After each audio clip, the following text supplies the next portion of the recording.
Good evening, race fans, and welcome to round number 12 of the Sim Racers Edge Alpha Series presented to you by ecency.com. We are here today for the 16th in Georgetown Grand Prix. Welcome everyone to Indianapolis Motor Speedway. My name is Mason Heimball with Team Goon Squad, bringing you the action here tonight. 1080p, 60 frames a second. Folks, I hope you all are ready and excited for the action here. Today we are at, of course, Indianapolis Motor Speedway, utilizing the road course for today's race before we head into the Indianapolis 500, which will take place on May 26th, next week. Qualifying will be happening. Unfortunately, we will not be covering that here on Team Goon Squad. So, with that being said, we are hopefully going to see some fairly good racing. I'm more than certain we'll see some very good racing here today for this race. But going into the Indy 500, that is going to be quite a daunting race for these drivers here. So, going here today into our, I believe it is 60, let me double check my notes here. Yes, it is 60 laps here at Indianapolis Motor Speedway for today's race. And with 10 minutes of qualifying here that we're already seeing on our screens here currently, that is going to allow us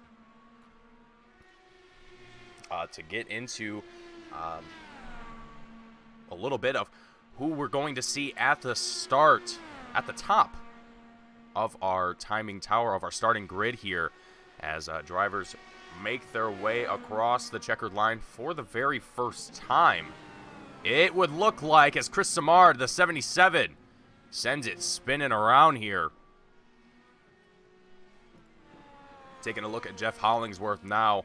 It looks like Chad Simpson, Lyle Swearingen, as well as Yari Brupatcher, Jeff Roulette, Jake Walsh, Butch Davis. All of these drivers here are all going to be on their first lap here of qualifying. Drivers are able to complete 2 laps before they are considered done for their qualifying. So, 2 attempts that you have to come across that line as fast as you possibly can and to really beat out your opponents and get the best possible start here at a road course like Indianapolis Motor Speedway. So, and also, this is going to be kind of the first time for myself calling a race here at the road course here at IMS. So I'm pretty excited here as drivers are starting to set down their best times here at this moment. Let's go ahead and take a look at some of those. You can see on the left-hand side of your screen is going to be Butch Davis.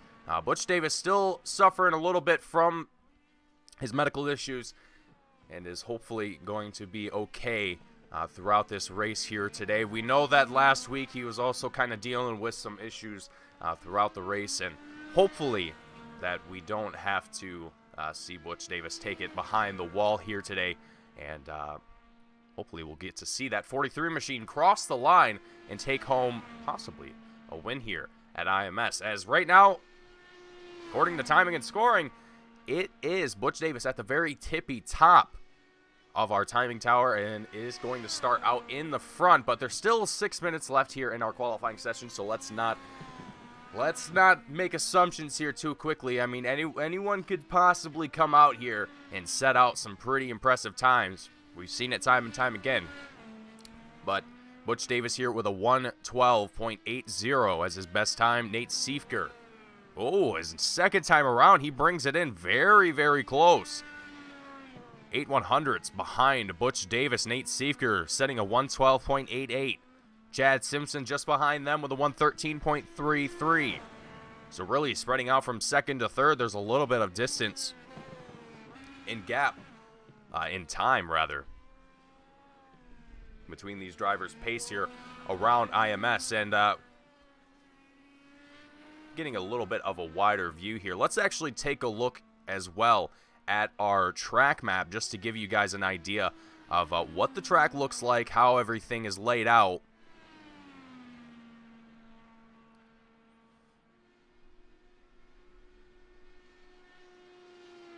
So here we go across the checkered line. We're watching the 97 of Jeff Hollingsworth. We're going to work our way, it looks like, into turn 1 now. And actually, he is going to take it right on past that. That is actually going to be the end of his qualifying run here. Ooh, we actually got some very, very good views here of drivers making their way down the second straight here. You could see Chris Walker, the 23 machine out here. Chris Samard. Or excuse me, that looks like Butch Davis, rather. It is Butch Davis, the 43 machine. And it looks like possibly Jeffrey Roulette as well, the 66. So, right now, nothing has really changed for the top 3 at this point in time. And 4 minutes still left to go, and the majority of our field has completed their qualifying run here. There's only a handful of drivers that have decided not to make their way out onto track. Carl Burke, Timmy Bates, Ernie Ludwig, Dan Brazington, Kevin Young, just to name those drivers. So either opting to start at the tail end of the field here or just not exactly comfortable going out on track here today.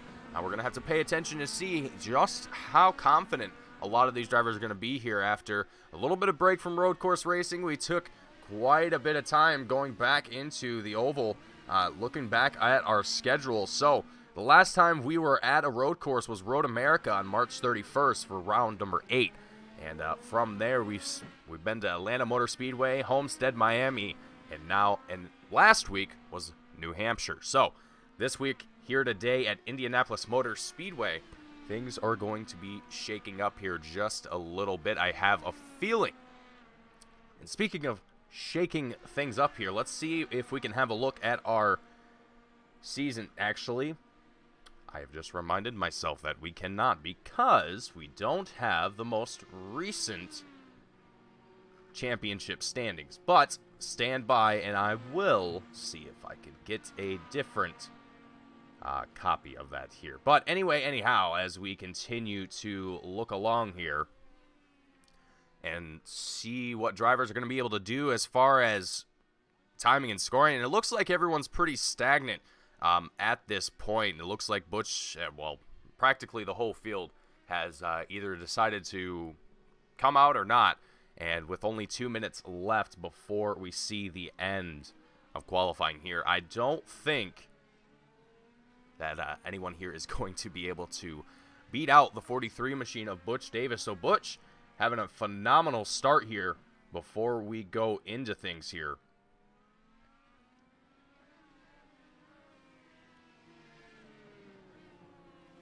And so for today's race here as well, drivers are allowed to change compounds on their tires at any point in time during the race, so they are not restricted to any one certain compound. So that is going to be something to pay attention to as, we got a car, it looks like the 89 Yari Brupatcher. Yeah, still getting a little bit of a rough restart there, but the 89 getting himself back out on track here. Nate Siefker currently as well, and the number 2 machine out on track at this point in time, who came in very close to the time of Butch Davis. Oh, Chad Simpson. He actually just edged him out of Nate Siefker's spot for that second place with a 112.81. So very, very close just in the final minute of qualifying here. So that's going to be absolutely crucial.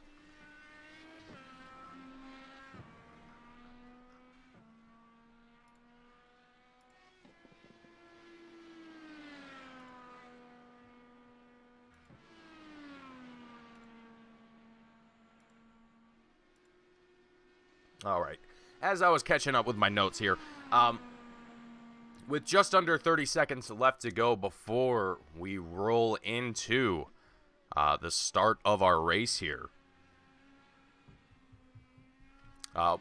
Actually, we will have a 5-minute warm-up before we get into things here, and I'm Still looking for an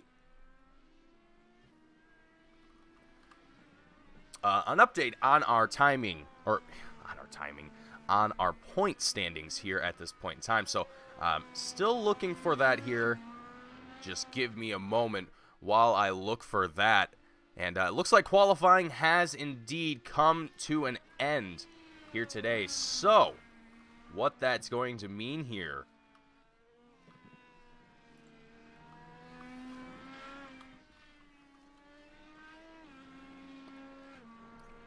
is that Butch Davis, Chad Simpson, Nate Seifker have all secured their spots for the top three. Butch Davis especially, after coming home with a pretty solid performance last week for third, I believe, if I'm not mistaken. I'm actually pulling up our results here as we speak.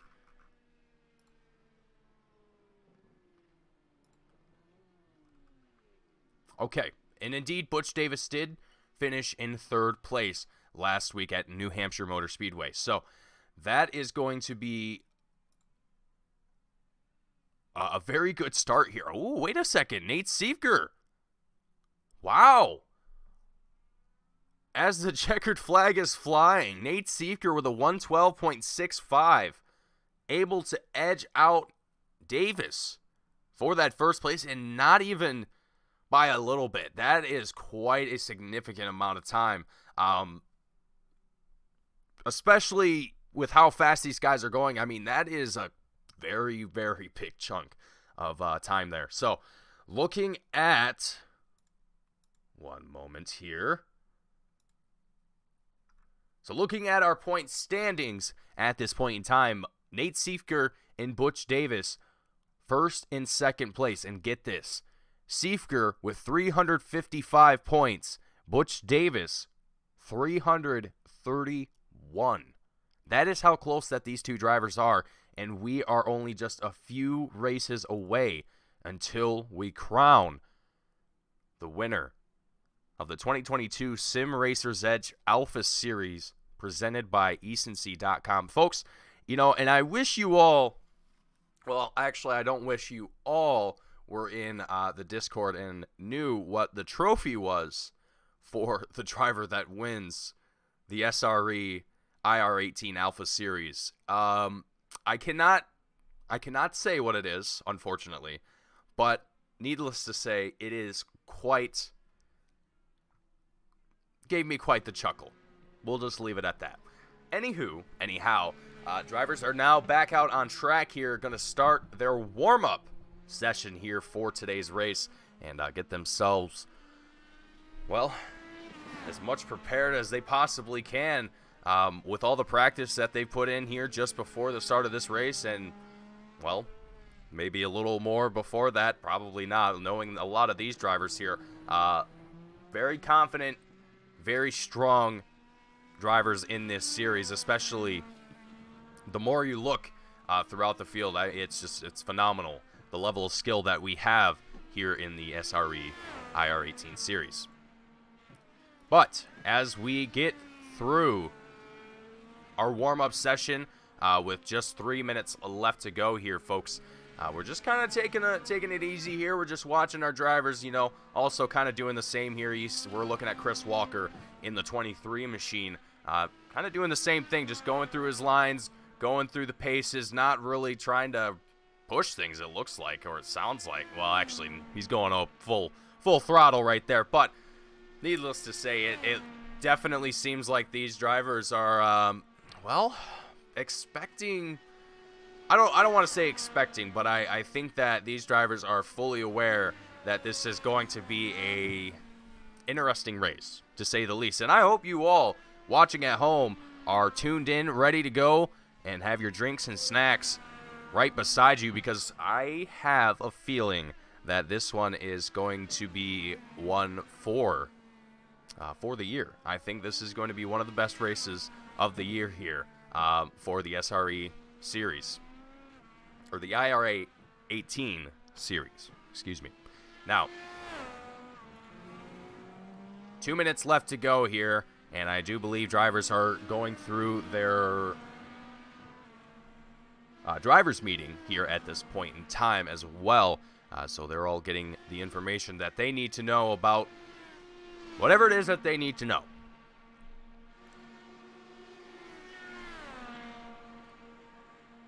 And there we're starting to see the first times. This is almost kind of like a second qualifying, if you will. Not necessarily, but just seeing what the rest of our field is doing here. Oh, we got someone who just looks like Hollingsworth. Yep. The 97 of Hollingsworth had a little bit of a moment there. He's going to take it back behind the wall and get that 97 machine repaired here. We're looking with Chris Walker in the 23 now.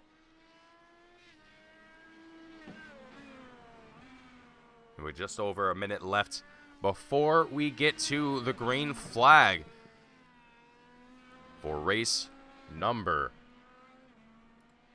12 of the SRE IR-18 Alpha Series. Folks, this has been a phenomenal season to be here for, to commentate, to hopefully watch for the folks at home.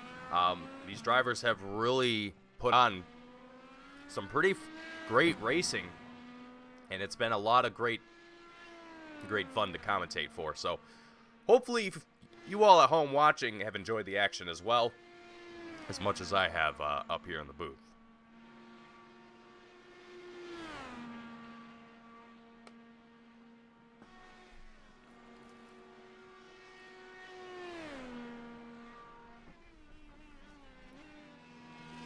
So looking here at Chad Simpson, who qualified third at this point in time. You know, that's a pretty interesting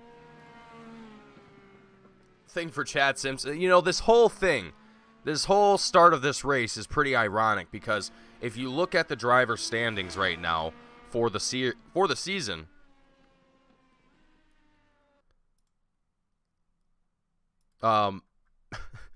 Nate Siefker, Butch Davis, and Chad Simpson are all first, second, and third. The same as our starting grid for today's race. I don't know. Just a little ironic, I think. So, anyway, anyhow, it's Nate Siefker, the number 2 machine, starting off in first place with Butch Davis in the 43 with FBR Motorsports. Starting off in second place, rounding out the first row, Chad Simpson in the 42 with Satellite Racing. Starting off in third place with Lyle Swearingen in the 68 machine. Reigning from California, starting off in fourth place, rounding out your second row, Bentley Glazer in the 4 machine, starting off in fifth place with Jake Walsh. In the 33 with JW Racing, starting off in sixth place, rounding out your third row, Yari Brupatcher in the 89, going to be in seventh. Paul Crumry in the 15 in eighth. Chris Samarn in the 77 in ninth. Chris Walker in the 23 with Voodoo Racing in 10th. Jeffrey Rowlett, the 66 with FBR Motorsports, starting in 11th. Jeff Hollingsworth in the 97, starting in 12th place. Mike Grandy in the 12 machine, starting in 13th. Jose Phillips in the 48, starting in 14th. Kevin Young in the 00 machine, starting in 15th. Ernie Ludwig in 16th. Dan Brazington in 17th. Timmy Bates in 18th. And Carl Burke in 19th. That is going to round out our field here as drivers make their way down the front straight, going into turn 1, right behind the safety car, getting themselves ready for the start of today's race.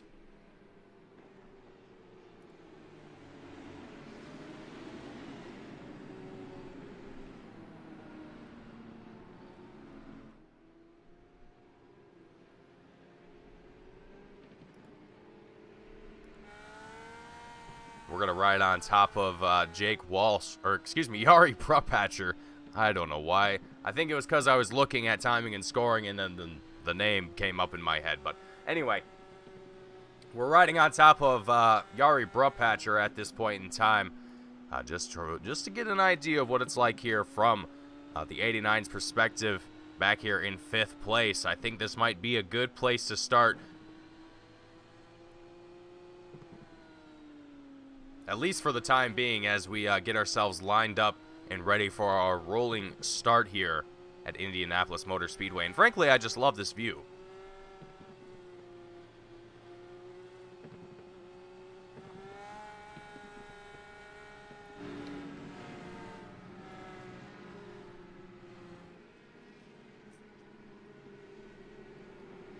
So Indianapolis Motor Speedway, a very, very historic track.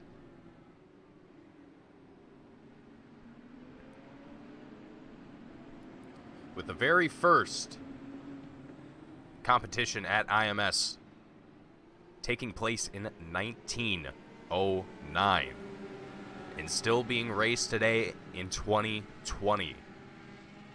Well over 100 years of the sound of engines and drivers with the eagerness to get themselves into the top, to come across the checkered line, to say that they won for over 100 years. Folks, I think that is just absolutely phenomenal. And to say that the sport of racing has been around for a very long time just tickles my heart. As we come across the checkered line, the green flag is out, and we are racing here at IMS. Butch Davis, Nate Siefker, going to be in front here, going into turn one. Butch Davis with a very, very good lead here, coming out of turn one, going through this snaky section that we have here. Seeing if we're going to have anyone come off their line or make any odd mistakes or bits and bangs here. So we work our way into turn 6 now. Nate Siefker staying right on the tail of Butch Davis. Let's go back and take a look at some of our other drivers here in the field. It's Mike Grandy Sr. in the 12. Currently chasing behind Chris Samard, Jeffrey Rowlett. Look at Chris Samard in the 77. He is almost right on the rear wing there. Rowlett there. Very good work here from Chris Samard as he tries to work down the 7th place driver. And it looks like here drivers are going to be allocated 10 push to pass for this race here today. So that allows them a little bit of a speed boost, if you will, to their car for just a very, very short amount of time. And allows them to do just like what we saw a moment ago.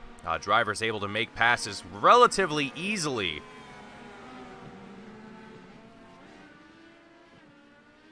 And it's something that myself and Rick Ravon have discussed multiple times about in a few different broadcasts. But unfortunately, Rick Ravon not able to attend tonight's broadcast or race. Hopefully, we will see him out on track for the Indianapolis 500, which I know he said he was planning to attend and be in for that race. So, as we take a look here, it's lap number 2 of 60. No one has really had any major incidents or moments, as looks like Mike Grandy, Jeffrey Rowlett, both going to be duking it out here for 7th place. Let's tune back into our leaders here for a moment. Butch Davis, Nate Siefker, both going to be duking it out almost wheel to wheel here as we work our way going into turn 1. Lyle Swearingen going to be right behind them. Just a little bit of a gap that he's keeping. Ooh, Butch Davis there. A little bit of a wiggle and a wobble out of the 43 machine. Able to keep it together here. Keeping it going. The 43 machine trying to keep himself out in front of the 2 of Nate Siefker. Siefker just going to, well, right now he's not really pushing aggressively, it seems like. It almost just seems like he's looking to see where Butch Davis is probably. It almost seems like Siefker's just trying to follow that line and see where he can make a pass, quite possibly, because he's given him plenty of room to work with and is just trying to figure out what that 43 machine is doing here at IMS. And you can see the different compounds being used here.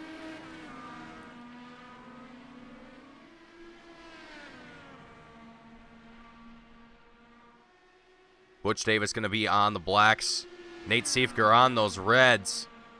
And if I recall correctly from the lessons that Rick Ravon has given me here, I believe the blacks are the long life tires and the reds are the shorter but have you will see a lot faster times out of those reds. So I could be mixing those two up here, but if I remember correctly, that is the case. But anyway, Siefker, Davis.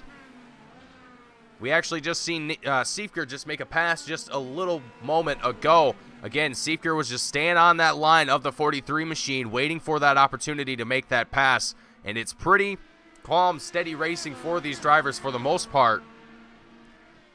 And that pass was, well, it went so under the radar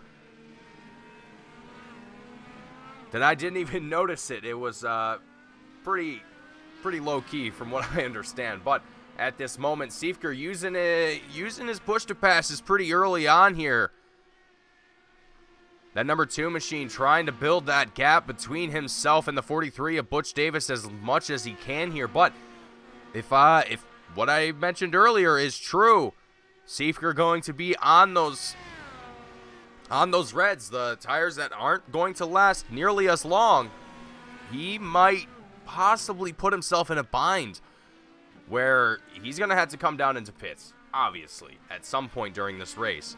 Now, when he does, Butch Davis is quite possibly going to be able to stay out a lot longer than that of Nate Siefker. I mean, we'll just have to wait and see. I'm not going to hold my breath and wait for that to happen. We're just gonna have to keep going through our field and look at who is moving, who is shaking, and where these drivers are going at this point in the race. As lap 5 of 60, ooh, a little bit of a lock up there. It looked like that was from Ernie Ludwig in the 26 machine, and currently in 12th place. We're looking at Jari Brupatcher, Paul Krumrye, both in 13th and 14th at this moment.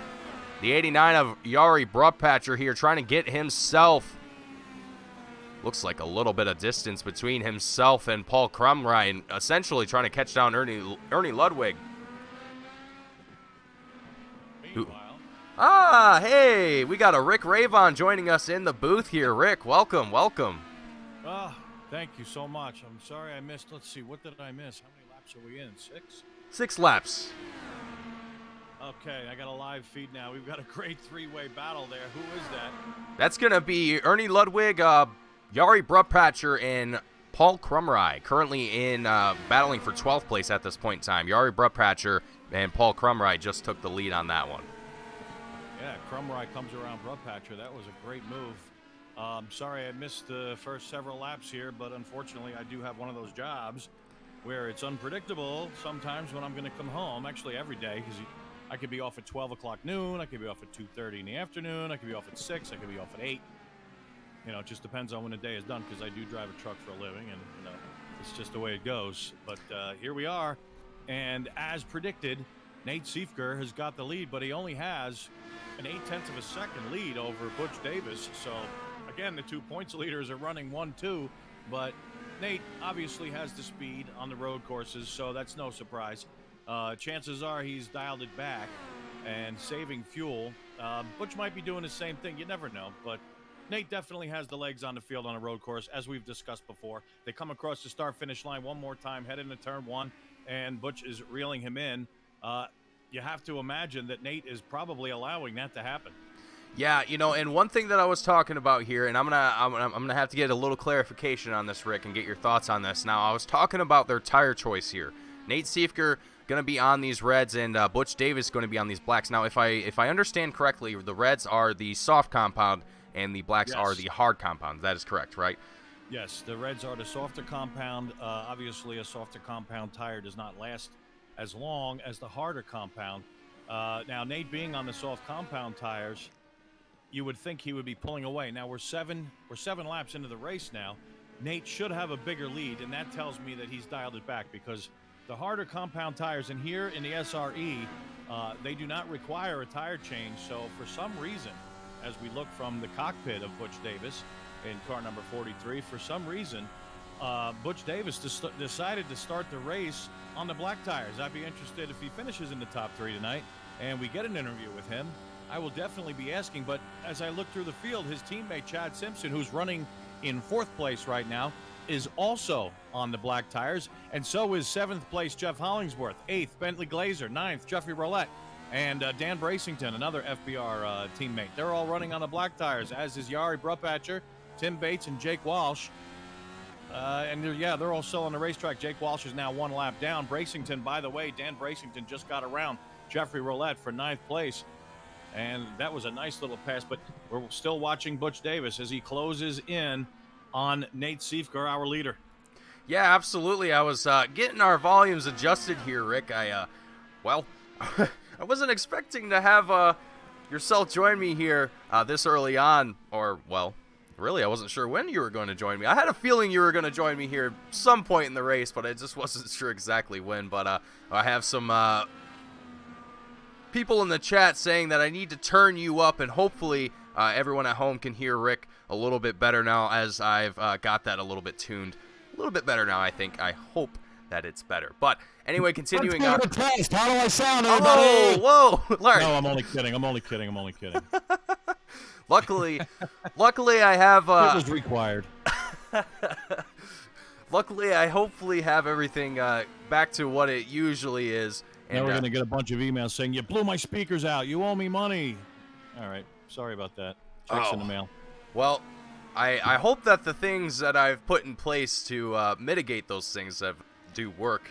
And they don't do that, indeed. But I've had come close to that situation where something was playing a little bit louder than it should be.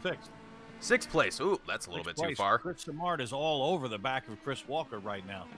That's a nice little battle for 5th place. So Chris Samard, car 77, he's trying to get into the top 5 as we speak. And he's closing in. Very, very quickly, too. Chris Samard, we saw the 77 machine. He was doing some pretty solid moves earlier towards the beginning of the race, and to see him up here in 6th place, up 3 spots from the start, not really too surprised to see that from Chris Samard here, as we work on lap 9 of 60 at this point in time, and it's really kind of surprising to see how much our field is kind of spread out here, Rick. I mean, looking at the track map down on the right-hand side of our screen, you can kind of get an idea of what it's like, but we got to... Butch on the inside, and he's going to pick up the lead. Did Nate let him take the lead is the question. Now, I got to point something out. As great, and I do mean great, as Nate Siefker is on these road courses, Butch Davis is no slouch. But, again, he's on those the harder compound tires, the black tires, so he should be slower. However, when the red tires do give up, those soft tires, they get real slick and slippery. So that could be a result of what we just seen. Quite possibly. And as we see Butch Davis, Nate Siefker coming down that second straight here, that I like to call it, working their way going into, I believe that's turn 9 and 10 now. These two have been kind of swapping back and forth here in this early stage of the race here, Rick. And the one thing that I was kind of curious about and wondering was when Nate Siefker comes in, obviously Butch Davis is going to be able to stay out a few laps more than Siefker, but it's going to be interesting to see the choices that Siefker makes in pit road, as well as Davis, as from what I understand, drivers don't have any restrictions as far as what compounds they can use in today's race. At the moment, they don't, although iRacing has implemented a tire switching, the option is there, and they will enforce it. So that's a good thing if they want to do that. But for this season, they might actually do that in the next season. But for right now, they're not going to do that. So in today's race then, I mean, it's whoa, Crumry. Little bit. Crumry's having a great day. Indeed he is. He's probably a little sideways as he comes out. Woo! Yeah, that's 15 machine. It's looking a little spicy right now. Randy got sideways too. Yeah, and you can see Roulette just behind him. It looks, nope, that's not Roulette. Who is that behind him? Yari Brupatcher also he looked to the inside of Grandy, and he got that car sideways as well. Brupatcher is on the black tires, so they should be holding up better. Grandy is on the reds. It'll be interesting. Brupatcher is pretty decent on the road courses, but Mike Grandy, an older gentleman, very, very mature guy, has a lot of experience in these cars, and he's starting to pull away from Yari. Yeah, very, very interesting to see just kind of the difference in pace I mean, again, all of these drivers are starting on different compound tires, whether it's the reds or the blacks. Really kind of either they're on one end of the pole or the other. It's either they're going to start on the hards and try and take out this first stint as long as possible. Oh, Glazer runs wide. Glazer runs through the grass. P6. Bentley Glazer, he just got around Chris Walker. I was going to point it out, but I didn't want to interrupt you. But Glazer, he got around Chris Walker and then drove through the grass. Chris Walker looked for the opportunity to get by, but couldn't get it done. But Walker's not letting him get too far away. Yeah, Walker here as well. He has been on a mission here to keep himself at least up here in the top 10, moving and grooving as much as he can. I think Chris Walker was also there with Roulette for quite some time, and it's surprising to see that those two have started to separate in timing. But right now, Chris Walker trying to keep himself right on the rear wing of Glazer as much as he can here, but it looks like Hollingsworth, the 97, quickly closing in on Chris Walker here, trying to see if he can possibly make that 8th place spot turn into 7th place here as we work our way, looks like out of turn 12 onto the oval. Yeah, I'm watching Hollingsworth. He's in his draft now. He might get up to the back end of him. I don't think he's going to have a shot before he gets to turn 1, but maybe on the next lap. I'm looking through the field right now. 6th place, Bentley Glazer, who we were just talking about. He's the biggest mover in the field. He started 11th, and he's moved up 5 spots. Now, who's the biggest loser so far?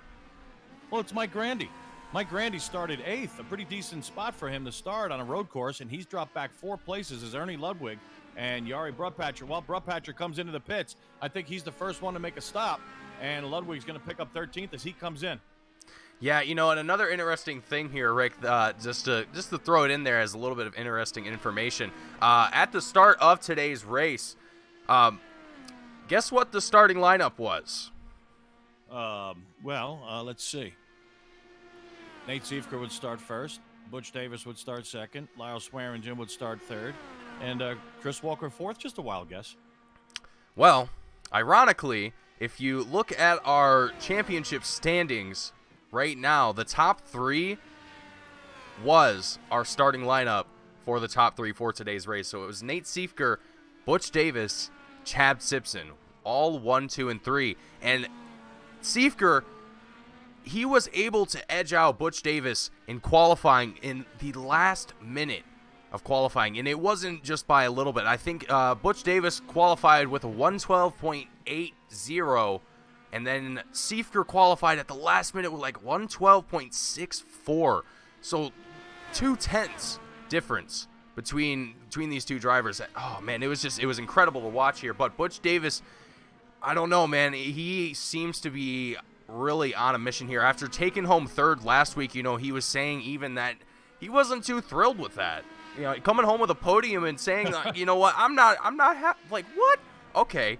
And here he is up here leading this field, lap 14 of 60. I don't know, Rick. I think Butch is he's wanting to take that 43 home across the checkered line in that first place spot. Butch Davis is probably the only person that I know who's just as competitive as I am. I mean, this guy, despite what he says, I mean, he's a gentleman. He really is. But, you know, post-race interviews and things like that. But believe me, if he doesn't win the race, he's just burning to win. He has such a desire to win. It's incredible. It burns so deep. I've known this guy for so long, a couple of decades and a half, and nobody that I know wants to win as bad as this guy. Yeah, you know, and sometimes that's what it takes to be the driver to beat. You know, that both Butch Davis and Nate Siefker have both kind of had their claim for. You know, they both are extremely strong drivers in this series, and they both just share that similar they share that similar oh, look at this, Walker, or that's Grandy, excuse me, Mike Grandy Senior in the 12 machine, a little bit loose there. Yeah, a little bit loose there out of, I believe that was turn number 4 as he works his way into 6.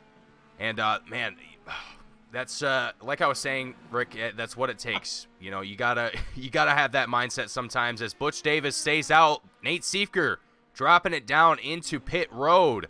That's interesting. Yeah, very interesting. Is he coming in because the tires were wearing out, or I mean, he was sticking right on the rear wing of Butch. So I don't know if he's coming in because of the tires or is he running out of fuel? How could Butch Davis be conserving and be on those black tires and be leading the race? Wow, this is actually kind of a surprise. You pointed it out just a few minutes ago. I was going to follow up with that, but you said Butch is going to be able to stay out longer now. How did you know that? Well, because of his compound choice. He's starting on those hard blacks, and just knowing how these compounds work, just a little bit. I mean, it's easy to guesstimate that Butch Davis is going to be able to hold on to the life of those blacks just a little bit longer, but not by much. I mean, yeah, but Nate was not losing ground to Butch is the point. I don't understand why he would feel the need to come in because the tires are wearing out, because he was right with Butch, and I think Butch is coming into the pits right now. Yeah, there he goes. So, yeah, only 1 lap difference. I don't know. I mean, maybe it was just a lucky guess, but either way, I mean, let's see what compound Butch Davis is going to come back out on, because it looks like Nate switched over to the blacks. Yeah. Did he? Okay. Oh, wait a minute. Now I'm seeing something different. No, wait a minute. No, on my screen, I see blacks on my timing screen. Huh. Well, they're showing reds. I'm looking at reds on the Oh, Seeker! Oh, I can't believe it! He must got sideways and he's in the wall. His race is over. This race, oh my goodness! This whole thing just blew wide open. Butch Davis has been the fastest other than Nate Seeker, and Butch comes out of the pits. We see the shot right there. He saw Nate Seeker right in front of him as he was pulling out, and Butch Davis has got to be breathing a huge sigh of relief, because if this goes green the rest of the way, Butch is going to have a tremendous lead, and he could win yet another race and close up that distance. He might even be able to take the lead, the points lead, at the end of this thing. Wow. What an incredible... Unbelievable. That was an awful wreck to witness, and hopefully that Seeker is able to get out of the car and he's A-okay. But coming down into the pits, that number 2 machine is crippled. I don't think... Man, Butch Davis, I don't think there could be anything better to happen for the 43 machine here tonight. I mean, all he has to do is keep it out there in one piece. I think he's got this. Nobody has the speed that Butch has other than Nate. And I'll tell you something.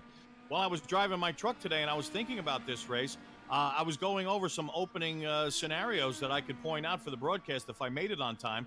And one of the things that I was going to say is that don't expect this to be a competitive race for the lead because of the speed that Nate has on these road courses. And so it's basically going to be a race for second. But the only thing that could befall Nate in a race like this on a road course would be blowing his engine, which isn't going to happen. Or if he makes a mistake and ends up wrecking the car, which did happen. I still can't believe it. He's been virtually flawless on these road courses. But one mistake, and that's all it takes. I'm going to go downstairs and see if I can get an interview with Nate. I'll be right back. Meanwhile, while Rick is away with that, let's take a look at the replay and see exactly what happened here with Nate Seeker in the number 2 machine. We're watching him now. It looks like he's currently working his way on to turn 12. He smacks the wall. Let's back this up here, folks, and see exactly what unfolded here for Nate Seeker. He's riding the curb here. And the car just gets unsettled. Completely unsettled. It does not like whatever just... Oh, let's take a look here. Man. That was a mean snap. So Nate Seeker, that's tough. We're going to have to wait and see what Rick has to say once he is back, and it looks like he is. Rick, what's the report down from pit road?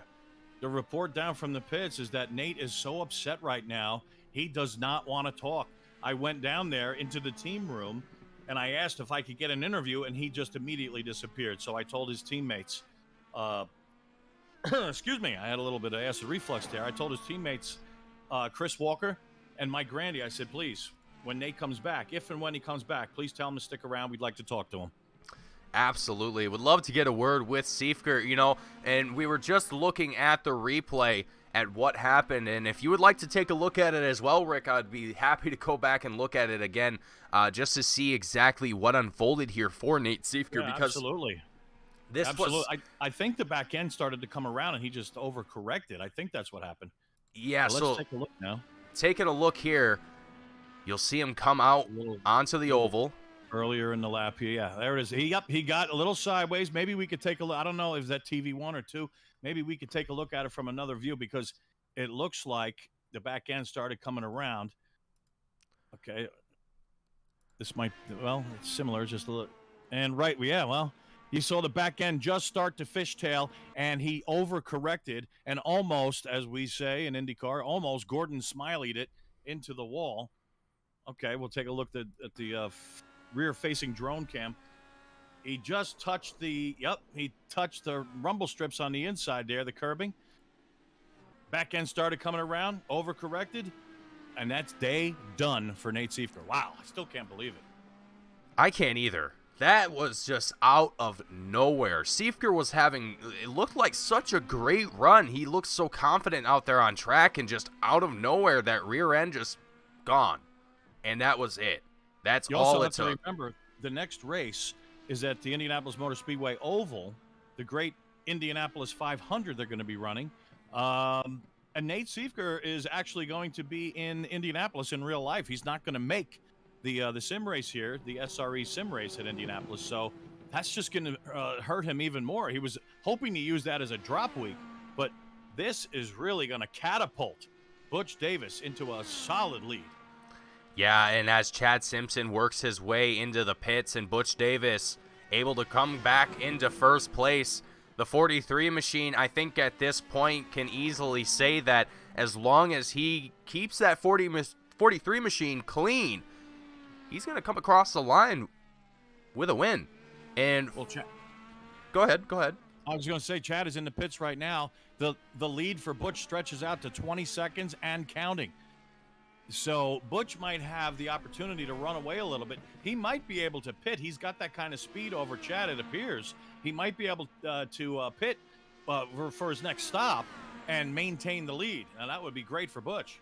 Yeah, absolutely. You know, and anything that Butch can use to extend that gap, get himself just as much room as he can between first and second, I mean, that's just going to help him in the long run. As we're checking back in with some of our drivers here in the midfield, Yari Brupatcher, Dan Brazington, Jeffrey Rowlett.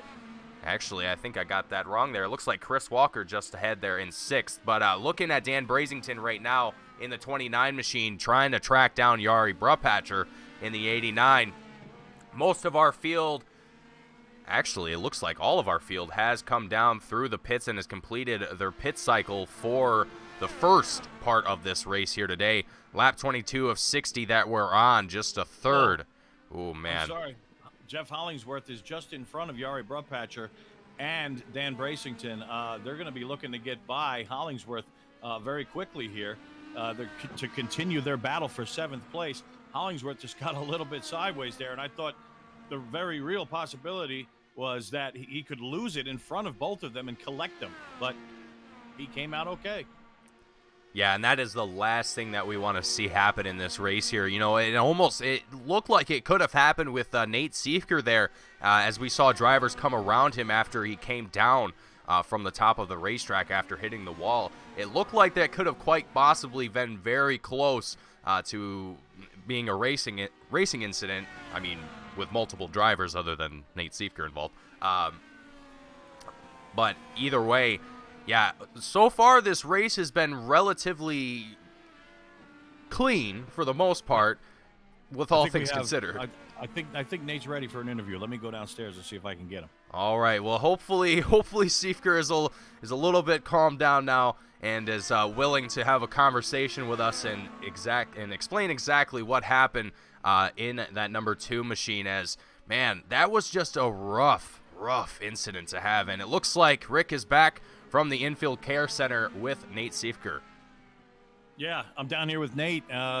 Nate, you disappeared. I guess you were just a little bit too angry to be interviewed. What happened out there? Yeah, just a weird snap.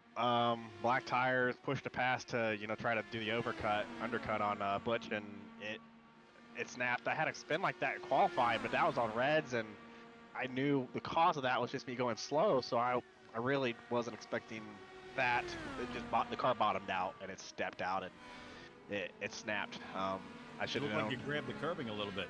No, I did. It was completely a bump. I had that same bump hit me qualifying. It just caught me out. So no one's fault but my own. Well, I don't know what we'll do from here. We're gonna miss Indy. We're not gonna do well here. Yeah, it is what it is.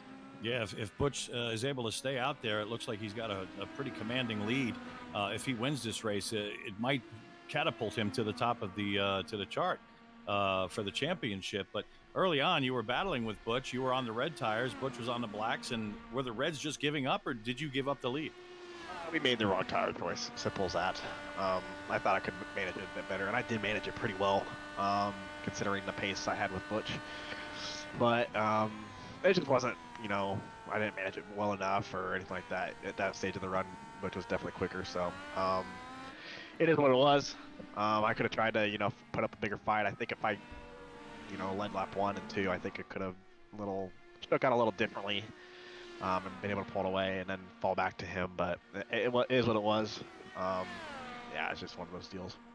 Well, since you're going to miss the Indianapolis 500, it looks like there's only one more race for you to sort of hang on to this championship hope, and that's Texas.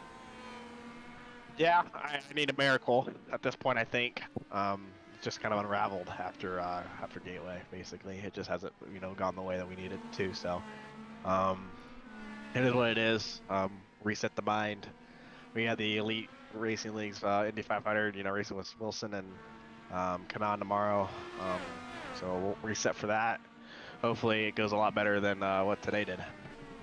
Well, we definitely wish you the best. You've been fun to watch this entire season, and you've definitely been the Rocket Man. Thank you. Appreciate it. All right. Nate Siefker, everybody. Back to you, Mason, up in the booth. Currently, we're looking at Lyle Swearingen, Chad Simpson, Bentley Glazer, all here, second through fourth place at this point in time. And I want to point out here, Lyle Swearingen is looking at quite the distance to close between himself and Butch Davis. I mean, Butch has really rocketed away from the rest of the field here, and 23 seconds right now separates himself in second place, Lyle Swearingen. And there is no indication to me on my end that Lyle is catching up to the 43 machine here in any way. And right now, it looks like Chad Simpson, Bentley Glazer are looking to shake things up here in the top 3. Yeah, I've been watching the distance between Swearingen and Davis. It was 24 seconds. Actually, now, in the last lap, it has come down about a second and a half, 22.3 right now. So in this last lap, he did close the distance, but I think Butch has been out there. Yes, he's been out there for 9 laps. Swearingen has been out there for 6, and he does have the red tires. So when those tires start to go away, you can expect Swearingen to start to fall back a little bit.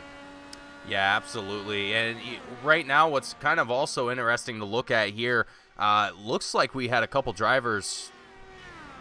Who was that? That was Bentley Glazer. He just seemingly let another driver by. I'm not sure who that was, but either way or how, it's throwing me off here in the booth. But as we're still looking on here, Rick, what for Lyle Swearingen, for Chad Simpson, I mean, Chad, he started out in third place. He's still here in third place, so whatever he's got going, I mean, he's going to come away with a podium regardless if he keeps things going the way it is. But if you're either one of these drivers and you're looking at the 43 machine of Butch Davis, and you're looking at that time just go up and up and up and further and further and further, what would you try and do in that moment? What is something that you could, I mean, not really depend on, but try in a situation like this? Right now, I think Butch is just trying to get as much distance as he possibly can between himself and second place. I don't think Swearingen is going to be much to worry about, only because he's on the red tires, and when they give up, he'll probably drop back. Chad Simpson running third. Now, here's the thing. Butch wants to get as much distance as he can, because we saw Chad, I think he pitted 4 laps later than Butch. So Butch is going to want to have at least as big a gap as it takes to make a pit stop on his own teammate, because if Butch has to pit late and Chad doesn't, Chad can pick up the lead and still steal this one from Butch. That is very possible, and that still could happen, and it's just well, we just have to wait and see if that's going to be possible here for Chad Simpson or Lyle Swearingen. I mean, yeah, I fully don't doubt that Chad Simpson can pull it off here, and really, if he continues on the way that he has been going here, I don't know. I think he could pull it off here, but I want to run us through our top 10 just real quickly, just to kind of credit all of our drivers here that have endured the 28 laps that we have done here already at IMS. So far, it's Butch Davis in first place, Lyle Swearingen in second, Chad Simpson taking that third place spot, Bentley Glazer in fourth, Chris Simard in fifth place, Chris Walker in sixth, Yari Brupatcher in seventh, Dan Brazington in eighth, Jeffrey Rowlett in ninth, and Mike Grandy rounding out our top 10 here for today's race. And man, I can't get that image of Nate Siefker just losing that rear end out of my head. I mean, that was just absolutely brutal to witness that. Definitely the shock of the race, no question about it. Nate has been so perfect on these road courses. I think he's undefeated, as a matter of fact. To see him make a mistake that bad, that's going to, take him out of the race and destroy his car at a point where he needed to finish this race, pretty badly, because the battle for the championship between him and Butch is just so tight. It's hard to imagine Nate making a mistake like that, but it happened. Hey, it just proves that Nate is, after all, human. Yeah, and no driver here is going to be, no driver here is going to be able to avoid incidents like that. I mean, every driver here is always going to be susceptible to those mistakes, and I mean, that's all that was. It was a mistake. Here comes Glazer. Glazer comes around and picks up third place from Chad Simpson, and now he sets his sights on Lyle Swearingen, who, again, I'll point out, he's the only other driver to win a race this season. Nate Siefker and Butch Davis have won everything except for one race, that being Iowa. But Lyle Swearingen trying desperately to hold on to second place as Dan Bracington. Looks like, Yari Brupatcher comes into the pits, so Dan Bracington is going to pick up seventh place. We continue to watch that beautiful car number 42 of Chad Simpson, as, I'm not sure what his plan is. I think he might be saving fuel because Glazer got around him. Swearingen is still in front of him, and Chad, he stopped 8 laps ago, and the other two stopped 10 laps ago, so he's getting a lot better fuel mileage. This is going to be interesting to watch. Butch Davis picked up a couple seconds on these guys. He's now running 24 and a half seconds in front of Swearingen. Waiting to see just how bad those red tires are going to be. And Swearingen is on the push to pass. He's trying to keep Bentley Glazer behind him. We're riding with car number 4 right now. Here's Bentley Glazer. Watch Glazer close in. You can see the green bar on the steering wheel. Glazer comes to the inside. Can he make the move? Can he complete the pass going into turn 1? Glazer noses out in front. Here they come into turn 1, and Glazer's going to pick up second place. So Bentley Glazer in car number 4 takes over second. Glazer here really on the move here. I really wasn't expecting to see this number 4 machine work its way up here to second place as quickly as he has. Kind of really in quick succession here. Well, he's on the black tires, Mason. I told you that Swearingen's reds are going to start going away. It's exactly what we saw happen to the nearly invincible Nate Siefker. He was on the reds, and Butch, no slouch, of course, on a road course, but still doesn't quite have the pace of a Nate Siefker. He was able to not only stay with him, but take the lead from Nate on those black tires when those reds gave out. Yeah, and to see Glazer kind of seeing that, well, maybe not even seeing that, but just kind of being able to see that up here in the booth, how that difference in tire choice can play out very quickly at any given point in time. Looks like Bentley Glazer, Lyle Swearingen both going to be. Look at Simpson. Yeah, Simpson right on the tail of Swearingen here as well. Is he going to make the move, or is he still conserving fuel? It looks like he's staying pretty static with him, so I think he might be kicking in the clutch just to save a little bit more fuel. That's got to be on Chad's mind. That's the only blow. Oh, I just saw Swearingen get sideways right there. Whew, that was close, but he hung on to it. But that's the only play that Chad has right now. I think that's his best chance to win the race, is the fuel mileage game. Yeah, you know, we've seen that. Ooh, as he gets on the grass, going into turn 6, that was very close there for Swearingen, and that's going to give up the position to Chad Simpson for P3. And Swearingen's going to drop back down to 4th place here at this point in time. And, man, you know... Which is 27 seconds out in front right now, by the way. Yeah, he is just gone. He is just... I'm not sure exactly how long it takes from pit in to pit out, but Butch might be getting closer and closer to being able to pit and maintain the lead.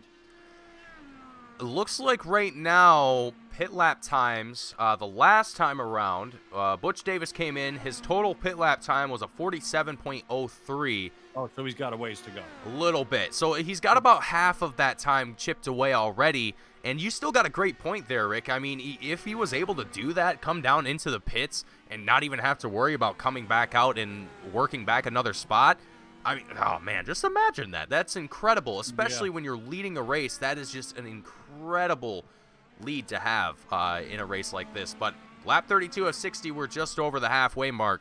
And I think we're going to start to expect to see drivers come back down into the pits here very, very shortly. As it looks like we are just about to the end of our second stint here with tire wear. We're just a couple of laps past the halfway point now. Butch Davis still out in front, 26.5 seconds. By my count, Bentley Glazer runs in second place. Chad Simpson runs in third. These guys, the only way they can win the race is if the yellow comes out and they battle for the win, or if Butch makes a serious mistake and damages his race car, because Butch right now is just gone. And I can't imagine Nate sticking around, Nate Siefker, to watch this, because this has just got to be crushing for him. Oh, no! To the back end, I can't believe it. Butch just ran into the back of Jeffrey Rowlett, and he just, well, this would be a good time for a pit stop. He was just about due. So I think Butch is probably going to come into the pits right now. The front end of that car is pushing like mad as he tries to make it around. He's got a few more corners to go, but you can expect to see Butch dive into the pits this time by. He's missing the right front wing. And luckily, he's not missing anything more. The pit crew is going to have to take a little bit more time to get that wing replaced. And unfortunately for Butch Davis, all of this time that he has worked so hard to get between himself and Bentley Glazer, I mean, it's not going to be all for nothing, but it's definitely going to hurt him a little bit more as here he goes. Comes. Yep, down into pits. Jeff Rowlett, incidentally, is his teammate. So I wonder what the conversation is like right now in the FBR chat room. I could only imagine. This pit stop will see Bentley Glazer pick up the lead. He already sliced 4 seconds off of that lead before Butch headed in. So, well, this is going to be interesting.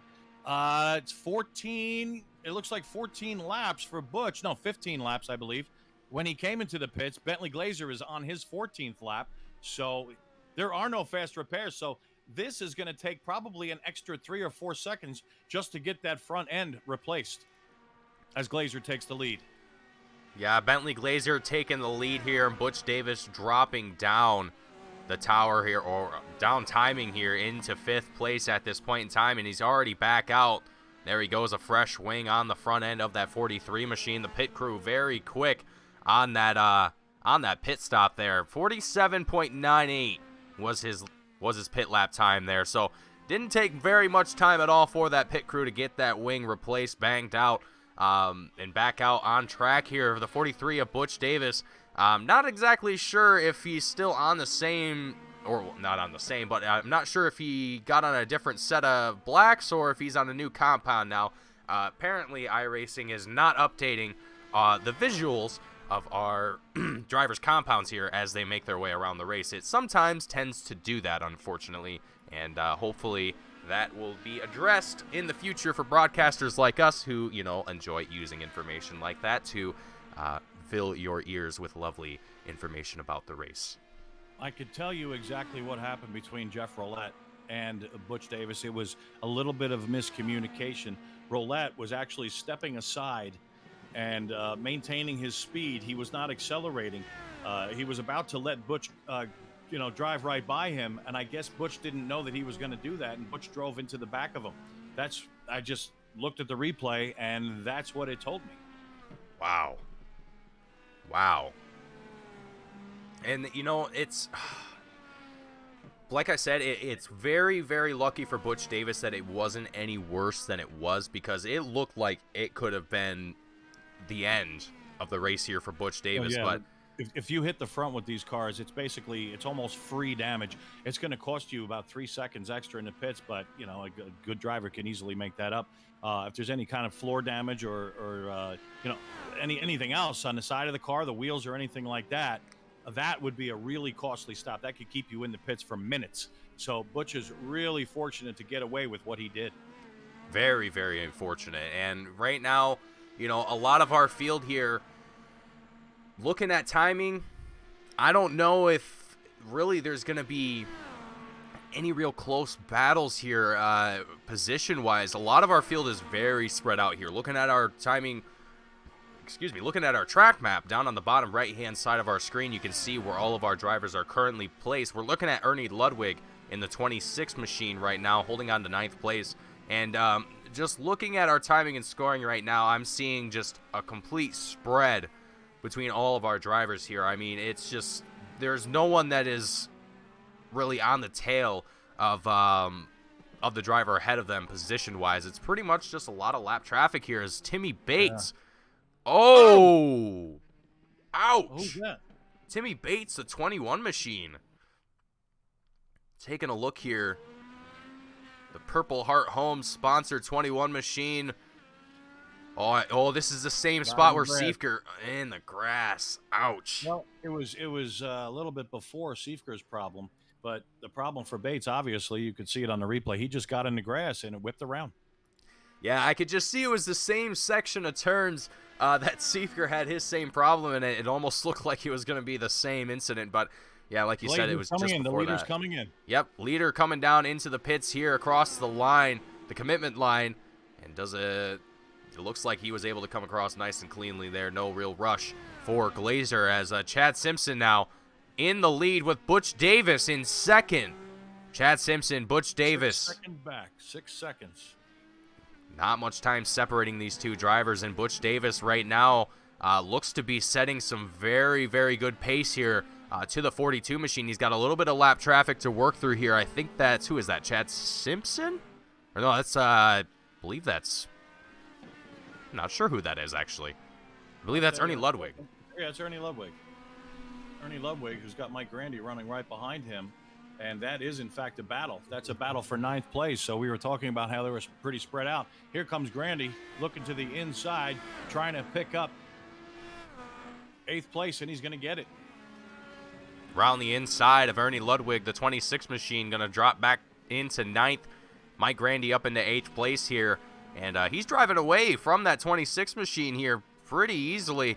And hopefully, maybe we'll see Grandy work his way up to Chris Walker, who's currently about 16.5 seconds away from himself at this point in time. 24 laps left to go. Not a whole lot of time left in this race. I mean, we just crossed the halfway mark just a little while ago here, but 23 laps to go as we cross the line here. And really what I'm curious to see here, Rick, is if this field is kind of towards the end of this race going to stack themselves back up, in the sense that we're going to see some pretty heated battles going towards probably the final 10 laps of this race. Yeah, no, there's no doubt about that. No doubt about it. Chad Simpson with the lead. Butch Davis 4 seconds behind. I think he's actually losing a little bit of time to Chad. I'm watching the gap. This might be a good time, incidentally, for some sponsor plugs, so stand by for that. But Chad now has 4.5 seconds on Butch. It's just going to be interesting to see how this plays out as far as the fuel mileage. Chad Simpson's been out there for 17 laps. That's pretty good. I think that's as far as anybody's gone. Let me see. Jeff Hollingsworth's been out there for 17. Ludwig has also been out there for 17. Their pace hasn't been, like that of Chad Simpson. So we'll just have to wait and see what happens at the end of this race. Yeah, so what is the name of this particular race, incidentally? It's from Indianapolis Motor Speedway. This race, the SRE race here at the Indianapolis Motor Speedway Road Course, is being brought to you by ecency.com. ecency.com. Set it free. Be free. and is also brought to you by Sim Motion. If you need to enhance your sim racing experience, try Sim Motion. And naturally, this race is also being brought to you by our great racers right here at the SRE. SRE, it's the Sim Racer's Edge. Back to live action now. Chad Simpson still in the lead. That looks like, is that Bentley Glazer? Yes, I believe it is. Bentley Glazer. Car looks very similar to Tim Bates. Bates, who had that wreck earlier, he's still in the pits. He's been in the pits for 4 minutes. Yeah, those cars are identical, so they are teammates. Still getting used to who's with who. I do my best, but just go by the paint jobs. Still trying to memorize them, but doing the best I can. Closest battle on the racetrack right now, Chris Samard and Lyle Swearingen. Swearingen is about 0.6 of a second behind Samard, and that is a fight for 4th place. Let's see if Swearingen, I believe he does have the pace on Samard, so we're probably going to see a battle here in just a few more seconds.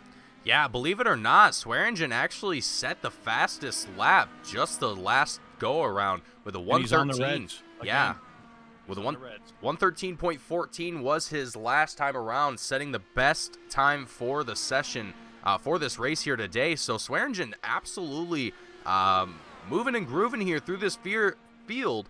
Going to be interesting to see here once he kind of gets himself possibly past Chris Samard here as we work our way into turn 1. He kind of seems to be pretty calm here. I don't think he's really trying to be too aggressive here this late in the race. 21 laps left to go, and I don't know. I think Swearingen is just trying to keep himself out on track and see what he can do here. Holding on to 5th place right now. I mean, Swearingen having a very good race here thus far as Chad Simpson coming across the commitment line, coming into the pits here. That's going to put Butch Davis up into 1st place. You saw it just on the right-hand side of your screen. The 43 machine taking that lead here as Chad Simpson, the 42, coming down into the pits. Boy. This is interesting because we're on lap 41 now. That means there's 20 laps to go. Chad Simpson might be able to make it that last 20. I'm looking down the field, and I think, was that 19 laps? I believe so. Can he stretch it one more? Because I think he would need to stretch it one more lap. He might be able to. I think. Oh, who was that? That was Jeff Hollingsworth off track there, just in the dirt. But yeah, I think Butch Davis. If this goes one more lap around, I think that is. I think you're right. I'm pretty sure you're right. I don't know. If he made it 20 laps this time, that may have been his final stop. But unfortunately, on the timing screen, it does tell you how many laps the stint is. But once you enter the pits, that disappears and resets itself to 0. So once Chad came into the pits and I went to look at how many laps he was out on that stint, it was gone. Well, it looks like here, according to my timing and scoring, we have Butch Davis coming into pits, lap 33. So he's still got a ways left to go on this set Butch of tires has one here. Stop left. He has one stop left. Now keep this in mind. At the time that Chad Simpson came into the pits, there was only about a 4-second difference between himself and Butch. Now, Butch has a decision to make here. If Chad is conserving fuel and that was his last stop, by the time Butch pits and comes out, he's going to come out on fresh tires. So even if Chad can make it to the end of the race, Butch will have the fresher tires, and there's a good possibility he'll be able to run his teammate Chad Simpson down and still pick up this victory here today. Yeah, Butch Davis, like I was saying earlier, Rick, I think Butch is definitely, he's in that winning mindset here today. Now that he's, unfortunately, we see Nate Siefker fall out of the race here. Butch Davis is just drop back to 8th. He is just looking to do everything that he can here as we're looking back at 8th place here between Mike Grandy, Paul Crumry, battling for 8th at this moment. Crumry's been closing the gap. Now he's got the draft as they head for the main straightaway. I don't know if Crumry is going to be able to. Now he's not on the push to pass. Matter of fact, by my telemetry, it shows he has no push to passes left, but he's still reeling him in right here. Yeah, that is indeed correct. Paul Crumry, 0 push to passes left. And just to point out some of the drivers that haven't used any, Chris Samard, Chris Walker, as well as Ernie Ludwig, all have conserved all of their push-to-passes here in today's race, whether they just don't have a button mapped for it or they just don't want to use it. Either way. Oh, look at Crumry close right in on Grandy. This is going to be a good fight right here. But I'm actually surprised that Ludwig and Chris Walker haven't used the push to pass. You would think maybe they don't even know it's available, but I mean, this is Indy cars, and everybody in the field is pretty experienced with the Indy cars. They all know that there's a push to pass available. I would be very surprised if they didn't have a push to pass mapped to their wheel. Yeah, that would I wouldn't be surprised, but yeah, in a race like this, in a series like this, yeah, you definitely think that you would be utilizing that basically free speed, putting that to your advantage. Yeah, Crumry, he is just moving here, putting the pressure on Grandy. Oh, he's got him. He's going to shoot to the inside. He's got a real shot at this position. He's going to take the shot, and it looks like Grandy's just going to let him go. Grandy just backed off of the throttle there, and Crumry's going to overshoot. Woo! That was a close one. He almost got into the grass there, but somebody just in front of Crumry Hollingsworth did go through the grass. That's Hollingsworth. Hollingsworth having more trouble. He went all the way straight through the grass in turn one. He cut across. Getting himself back out on track here, and yeah, we've seen that. Well, you folks at home haven't seen it, but we've been seeing it occasionally here in our timing. Drivers making their way off track and back on track as they have little mistakes here and there, but obviously we don't want to cover every single one of them, as that would get a little exhausting over the course of time here. But when we do catch them, it's definitely could be pretty hurtful here, as we're still locked on here with 7th, actually. Looking at Chris Walker track down Jari Brupatcher in 6th place. Just about half a second separating these two drivers. They're working their way into turn 1. Oh, man. Chris Walker hard on the brakes there. It looked like for a second I thought he might overshoot, but this is a battle for 7th place. And, 6th place. And we're just watching Chris Walker close the gap. They're both on red tires, so this is a pretty much an even. And you know what? I want to point something out. We were watching Nate Seifker earlier, and it appeared on the screen that he had red tires on, but he actually had black. So iRacing, if you're watching this, there's a little bit of a glitch there. Might want to look into that. Yeah, iRacing isn't always perfect, but it definitely gets the job done when it comes to simulating what it is that we do here today. But again, for us broadcasters that cover these events, it would be pretty nice to be able to have the correct compound displayed on the car, so that way we aren't giving out incorrect information to our lovely viewers at home, which, by the way, looks like we have quite a few of you here today watching today's broadcast, and I want to take this moment to thank you all for coming here and watching today's broadcast, and hopefully you've enjoyed the coverage here of the 16th in Georgetown Grand Prix for the Sim Racer's Edge Alpha Series presented by ecency.com. That's what it is. I'm sorry I wasn't prepared for the sponsor plugs presenting the correct name of the race. Didn't really have any time to prepare because I got home late, but I just watched Jari Brupatcher. He's in the pits. He overshot. We're looking at the chat room. Jose Miguel Phillips Vigura, he's in the chat room, and he's apparently rooting for Butch. He just said, "Go, Butch, go." Yeah, it's interesting to see here some of the drivers making their way here into the chat and supporting our driver, the 43 of Butch Davis, as he continues on with his lead here at this moment. He piled it on. He really piled it on. He's 28 seconds. He actually has more of a lead now than before he made that mistake and ran into the back of his teammate. Yeah, oh man, Butch is just, whoo.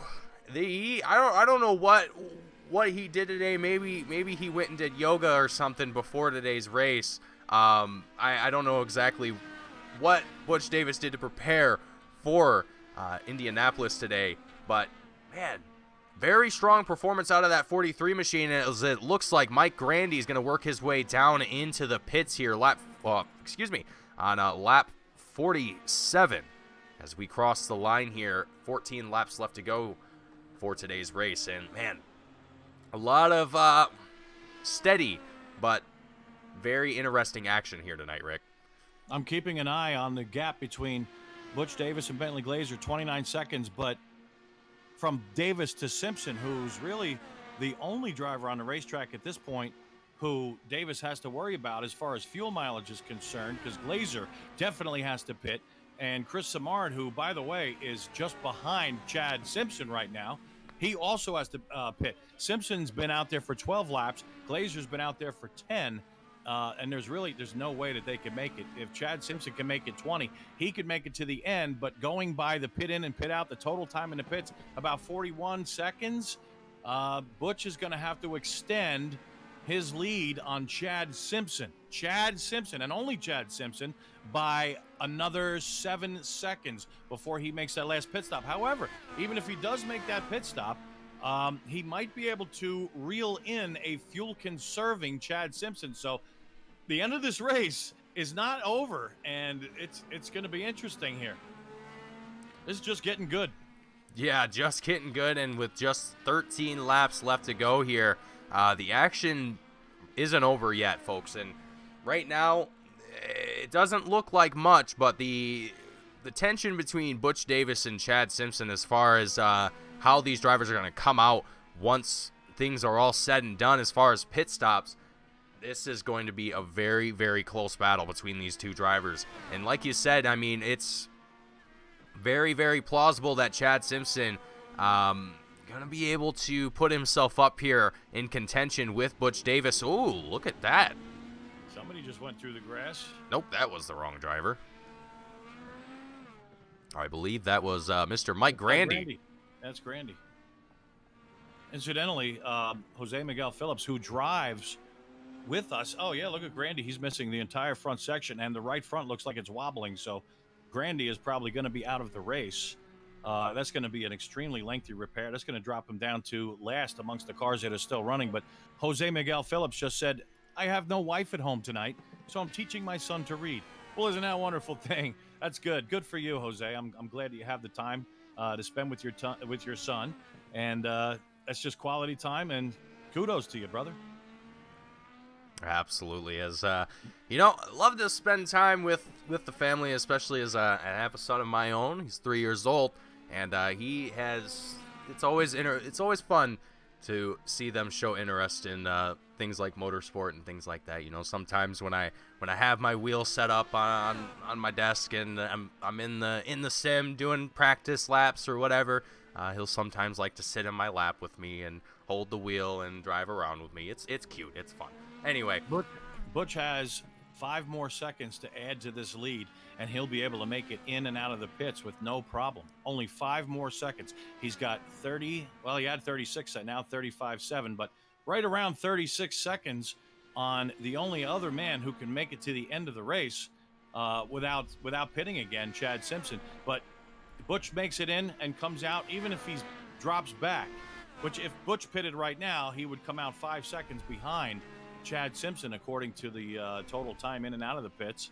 But Butch should be able to run that down on fresh tires and still win the race. He has enough time. We've got next time by, we're going to have 10 laps to go. When is Butch going to pit? He's been out there for 16 laps, and if he's not fuel saving and he's really pushing it, well, he's pretty close to making his final pit stop. He might want to do that pretty soon. Yeah, if I was Butch Davis, I would definitely be thinking about that. You know, that's going to be in the back of your mind, knowing that there is a driver out on the field that very well could put some pressure on you for the lead. I mean, it's like you said, Butch Davis, he's going to have to work himself back up to Chad Simpson once things are said and done here. But seeing the pace that Butch Davis has had here tonight, you said it yourself, Rick. I don't think it's going to be any issue for Butch to be able to get himself back up as he decides to take it another lap around, going around pit lane. Yeah, so man, I would have to expect that the 43 is going to come down into the pits here probably the next lap or two. I mean, I can't imagine that he would want to try and risk coming in any later than that. That just wouldn't give him a whole lot of time to work with to be able to take back the lead once Simpson does take that lead when he comes down into the pits. Butch Davis coming up on car number 26, Ernie Ludwig, and then just in front of him is the 77 car of Chris Samard. And let's see if Butch is going to he's going to get around Ludwig with no problem. Says thank you very much. Just in front of him now is Chris Samard. That'll be the next one on the hit list for Butch Davis. Still waiting to see when he's going to come into the pits. As of right now, he has now 37 seconds on Chad Simpson, his teammate, and he just needs a few more seconds and he can make it in and out of the pits no problem, maintain the lead. Yeah, he's very close to being able to pull that off here. And, you know, I got to wonder here. Nope, here he goes. Butch is coming in. Here he comes. Very fast.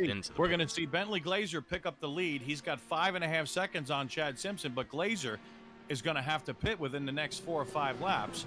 And then we'll see Chad Simpson pick up the lead, but Butch won't be that far behind Chad. And if Chad is really saving fuel, and I think he has to, not only is that going to play to Butch's advantage, but the fact that Chad has been out there for 10 laps on those black tires, and Butch is going to be out there on fresh tires. Now, it's going to be interesting. Will Butch choose to use the reds for this final stint because he's only going to have 8 laps to go? So we might see Butch actually choose red tires. We're watching in the pits. And it looks yes, indeed, Butch puts on the red tires. So he's gearing up for an all-out assault on Chad Simpson. Where is Chad Simpson? Chad is actually, he still hasn't passed Butch. He hasn't passed Butch. He's a 1.5 seconds behind him. There he is, Chad Simpson. So Butch Davis not only has made his final pit stop, but he's on red tires, and he's going to absolutely pull away from Chad Simpson as Glazer is going to have to come into the pits and give up the lead. I think that move just won Butch Davis this race. Yeah, I think Butch Davis is going to be feeling very, very happy at where he stands. Look at him wobbling. I think he may have heard our call there. He may have been listening and said, "You're damn right, I just won this thing." That was great. That was lovely. I love to see that. I think Butch Davis is fired up right now in that 43 machine. What do you think, Rick? Yeah, well, he's fired up all the time, but especially now. I mean, he knows that Nate Siefker's out of the race, and this is his opportunity to really, really capitalize on it. And he's making every bit of an effort to win this thing. And I think he knows that he's got it. He just basically got to keep it on the dance floor, and he's got it won. And I also think that he's listening to our commentary, because that little wiggle there was sort of an acknowledgement of what we were just talking about. That was great. That was beautiful. I love to see that. As we're going to ride on board here with Chad Simpson for just a little bit, just following behind Butch Davis, from Chad Simpson's perspective in third place here. He's going easy on those red tires. Yeah. He's going easy on the red tires. He doesn't want to risk burning them up. He's got it looks like 7 laps to go next time by, and there's no sense in burning up those red tires and giving his teammate an opportunity to run them down on the blacks, which last much longer. So I think we're just going to see Butch just kind of maintain his position ahead of Chad Simpson here, but Bentley Glazer is going to be in the pits in just a couple of laps. So when he comes in, Butch is going to pick up the lead, and we'll just watch him win this dang thing. Yeah, Butch Davis on the push to pass. He is trying to get himself away from his teammate Chad Simpson as quickly as he possibly can here. There he is. He's still just wiggling away. He is just thrilled, man. He has fought so hard in this race here too. He wants to set the fastest lap. That's what he's doing. I had a feeling that was going to come. And he just did it. He just blew look at the that. fastest lap into the weeds, a 1:12.321. And, I think that Butch can actually go even quicker than that, to be honest with you. Although I wouldn't push it too much. He's got the fastest lap by far, and I believe that does earn him an extra point. So he should be satisfied with that. Nobody's going to touch that 1:12.3, especially at this point in the race. Yeah, absolutely. And if I recall correctly, Butch Davis, actually Nate Siefker qualified with a 1:12.64, and Butch Davis just set the fastest time with a 1:12.32. So Butch Davis here definitely in this final half of the race here. Now, obviously, it could be mostly contributed to the fact that he's on those soft reds, but nonetheless, no doubt. No doubt. Davis here, he is just showing that he is dominant here. He is king. here at Indianapolis, and I think it showed here. And for Butch, I mean, after the phenomenal race that we've had here and having really his only competition kind of falling out of the race here very, very early on, I mean, that's... Well, I was wrong. I thought that Butch would just take care of the tires and maintain the gap between him and teammate Chad Simpson, who now run 1-2. But Butch has just absolutely blasted away. He's got 5.5 seconds in just the last couple of laps. He wants to put as much distance as he can between the two of them. And just as an insurance thing, the next time he comes by, he's going to have just 5 laps to go. So I think even if the red tires do wear a little bit, and by the way, Butch did not have to put a full tank of fuel in, probably less than a half a tank, as a matter of fact, which is also going to help that tire wear. He's going to be able to run some really fast laps and get away from Chad without worrying about a full heavy tank of fuel, like having your mother-in-law ride along with you or something like that. Wear out the tires pretty quick. But he'll just run away from Chad at this point and take an easy victory. 6 seconds and counting for Butch Davis on Chad Simpson. Yeah, he is just quickly working himself away. And right now we're looking at Jari Brupatcher trying to close in on Chris Walker here for 5th place. And with just 5 laps left to go, I mean, this is pretty much the only time that you have left to be able to make any passes where applicable. And this is pretty much going to be... And they're both on the push to pass. Yeah, they're both just trying to... They're trying to get as far up this grid as they can. This is the battle to watch.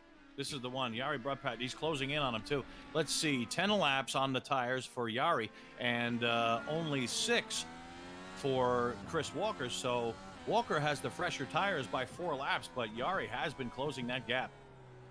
Yeah, look at him slide through that corner. Yeah, I love this. I love this inside view and the helmet cam of these drivers. It gives you a really unique perspective of what's going down on the inside of these cars here as we're riding on board here again with Jari Brupatcher in the 89 machine. And Chris Walker, though, oh no, Yari's able to close in here really quickly. Oh, across the grass he goes. Oh, sideways. No, he's really pushing. He needs to calm down just a little bit, because in those corners, and I've driven this racetrack a lot, in those corners, slower is actually faster. He's got to keep that in mind as he continues to try to reel in Chris Walker. He's got 4 more laps on those tires than Walker, and he's not doing himself any favors, just burning them up, trying to throw it through those corners as quick as he can. He's just got to stick to the inside of each corner, play it nice and cool, nice and safe, and save those tires, because if he wears those tires any more than he's not going to get around. He's not going to pick up a top 5 finish here tonight. Yeah, and he's showing that he's able to close in on Chris Walker very easily. But like you said, he is just pushing through these corners very aggressively, as quickly as he possibly can, and that's costing him. See right there how he's sliding? Yeah, that's costing him just the slightest bit of time, and that's allowing Chris Walker to just drive away from him once again. But it's kind of the other bad news is that he only has 2 push-to-passes left, and Chris Walker has 7. Yeah. So Chris is going to have a major advantage going down these straightaways. Once Jari runs out of push-to-passes, Chris will still have at least 5. Yeah, and looking right now, it looks like majority of our field here, looks like the top 10, I believe, are all still on the lead lap. No, that is incorrect. The top 4 are on the lead lap from what I'm seeing, and Chris Walker is the first car a lap down. And Chris, incidentally, just pulled out a little bit on Jari Brupatcher. He wasn't able to close in the gap like he was the last couple of laps. But, going through turn 1, actually the gap closes. Jari has been excellent getting on the brakes late and keeping the car from, getting away from him under braking. Yeah, Jari has been very, very good here in this final few laps of the race, as he's still tracking down Chris Walker, trying to stay on the tail end of that 23 machine. And looking, I don't know, with 3 laps left to go, I think Jari might be able to pull off this pass here. But like you said, Rick, he's got to be a little bit more patient with these corners. He's got to... Right there, he's much better right there. Yeah, very, very smooth through this one. I think Yeah, he's and picking you got to up. remember, Chris still has 7 push passes. Still has 7. That looks. Yari is close enough to reel him in the draft right now because he's only 0.9 of a second behind. He should get a little bit closer. Now Chris Walker's on the button, so now he's got 6 left. Yari is not on the button, and the gap stays right around 0.9 of a second. I'm watching it live in real time, so Yari is not going to gain a darn thing on this lap, but we've got 2 laps to go now.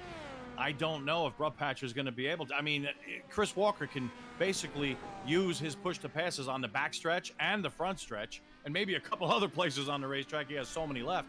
And Brubpatcher is just kind of going to sit there and say, well, nothing I could do. Yeah, and that's kind of the unfortunate thing about those push to passes is once you've depleted them, it's game over from there at that point. And when you're in a battle situation like this, you're almost kind of kicking yourself as a driver, like, man, why did I use that one time that kind of was a waste, or whatever the situation may be. So Yari Brubpatcher in being put in this scenario, definitely probably not ideal for the 89 machine here, as he's definitely looking to put himself in the top 5 across the curb. A little bit of grass there for the 89 machine, keeps it on the track though. 2 laps left to go, and it looks like Butch Davis going to come across the line. The white flag is going to fly. It's the final lap here at Indianapolis Motor Speedway for the 16th and Georgetown Grand Prix. Brought to you by eatonc.com. Butch Davis into turn 1. It looks like the 43 machine is going to take home a win here at Indianapolis for the first of 2 races. Whatever you do, don't jinx him. It's not over yet. I mean, Butch, as good as he is, he's not a machine. I mean, he could make a mistake. It's not likely because Butch doesn't have to push it. But you saw the car get a little sideways right there just as we were talking about it. Butch Davis wheels that 43 car onto the backstretch now for the final time today. He just has a final set of corners to go, and he will be the winner of this Grand Prix at Indianapolis Road Course. We continue to watch now as Butch makes it through the final set of corners, the S's, down through that hairpin, that left-hander. Now he's got the right-hander coming up. That's oh so treacherous if you're on old tires or if you get the outsides on the grass. Butch Davis now makes his way, getting closer to the main straightaway. Davis in the STP oil treatment special. It looks like he's going to notch win number, is it 5 or 6? I don't know, but it's a great handful. Butch Davis takes the checkered flag and wins the Grand Prix of Indianapolis. There he goes, wiggling across the checkered line, and that's going to bring him win number 4 of the Chad season Simpson here. comes across in second. Second place for Chad Simpson, as Bentley Glazer going to be coming out onto the oval now and going to be coming across the line, taking home 3rd place here. Rick, what an incredible race that we've had here today. Yeah, it really was. There was a lot of battles through the field. It wasn't just about the battle for the win or the championship, which is obviously the focal point, but we did have a lot of guys fighting it out. Hollingsworth had some problems. Grandy had some problems. Ludwig was pretty smooth and steady. Dan Bracington fell back 3 spots. Swearingen was up there. Crumry had a great day. Crumry comes across the line in 7th place. Yari Brubpatcher, Chris Walker, they were all battling. Chris Samart, they all looked so good, and it was so much fun to call. This was yet another one of those SRE races that just had a little bit of everything. And when Nate Siefker hit the wall, I mean, that has got to be the biggest story of the day. Yeah, absolutely. I mean, that was just out. I said it earlier in the broadcast, but that was just out of nowhere. Completely out of nowhere. I mean, we saw Nate Siefker even said it himself. He said it happened in practice, but he knew what the issue was, and he thought he had it corrected, but ultimately we saw that number 2 machine just get, a little bit too loose coming out onto the oval, and that is going to be the end of Siefker's race here today, finishing in 15th it looks like, and we are going to quickly run through our post-race results here as Butch Davis is going to burn it down on the front straight. Butch Davis, the 43 machine, taking home the win here tonight at IMS, with Chad Simpson in 2nd place, his teammate Bentley Glazer in 3rd place, Chris Samard in 4th, Chris Walker in 5th, Yari Brubpatcher in 6th, Paul Crumry in 7th, Lyle Swearingen in 8th, Jeffrey Rowlett in 9th, Jeff Hollingsworth in 10th, Mike Grandy in 11th, Ernie Ludwig in 12th, Dan Brasington in 13th, Timmy Bates in 14th, Nate Siefker in 15th, Kevin Young in 16th, Jake Walsh in 17th, Jose Phillips in 18th. And rounding out our field, Carl Burke who did not start the race here today. But we have our drivers up here in the booth ready for their post-race interviews, and it looks like we do not have our third-place driver, Bentley Glazer, available. That is A-OK. We still have our first and second-place driver, Butch Davis and Chad Simpson. Rick, take us away. Well, Butch Davis, first of all, I just want to say I'm watching you. Well, he's still in the car, ladies and gentlemen, so this is actually going to be an interview from inside the car in the helmet. No, wait a minute. No, Butch is starting to climb out. Okay. He sticks to front. Butch, why did you disrespect the bricks? You're not supposed to burn out over the bricks. I've been trying to win a road course race here in iRacing since I got back on iRacing. Honestly, I know I kind of needed Nate to have a bad night. I hated to see him go out. I thought we were having a hell of a battle. But, man, it's finally good to get a win here on a road course. Holy crap. Yeah, no doubt about it, especially considering what you've been dealing with as far as, I don't know what the condition is, but last week you had to run out to the hospital because the right side of your face was numb. It's some sort of a condition that you confided in me that your mother suffered from, although it's not hereditary. How was that feeling tonight? Feels horrible. Obviously still going through the same thing. It's called Bell's palsy, and basically the right side of my face is partial paralyzed. Hopefully it'll pass with time. Well, how was the vision? How's the vision? Horrible.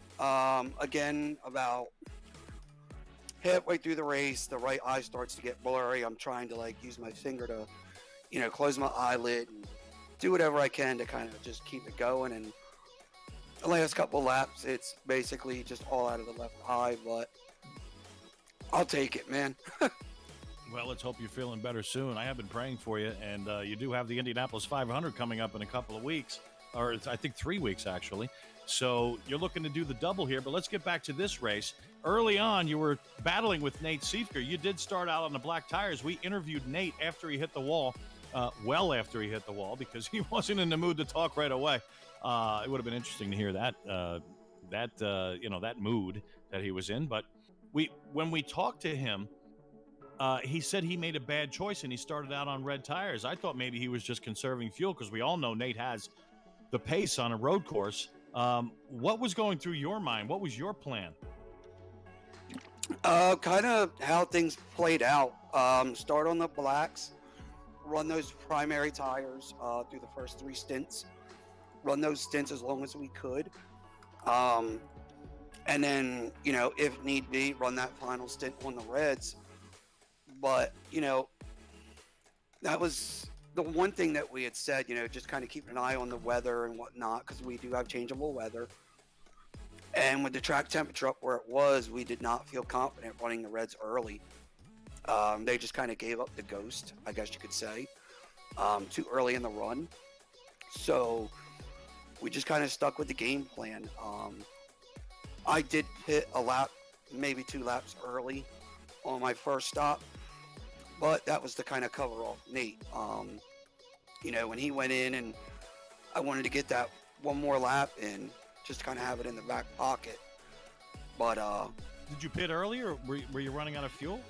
No, I still had plenty of fuel. I could have done 2 more laps. Oh, okay. So yeah, it was just, trying to manage the tires, manage the fuel, manage the pace, and, not throw it away like I've done far too many times this season. Yeah. Speaking of which, it looks like you and Jeffrey Roulette got together. When I looked at the replay, it looked as though maybe he was letting you go because he did hesitate, and he kind of stayed wide, but it looked to me like maybe you didn't know which direction he was going to go. Yeah, that's actually more on me than it is on Jeff Rowe. He'll take the blame himself, but I'm the faster car. I'm the one that's got to get around him clean, teammate or not. Did he tell you that he was slowing? No, he actually started to get a little sideways, started to get spin up the rears, and I obviously wasn't. I got on the throttle, and it's just one of them things. Cost me some time on that lap. Obviously pitted right after. Cost me 5 seconds in the stop. And thankfully, we had the pace to nip Chad back. So, it all works out.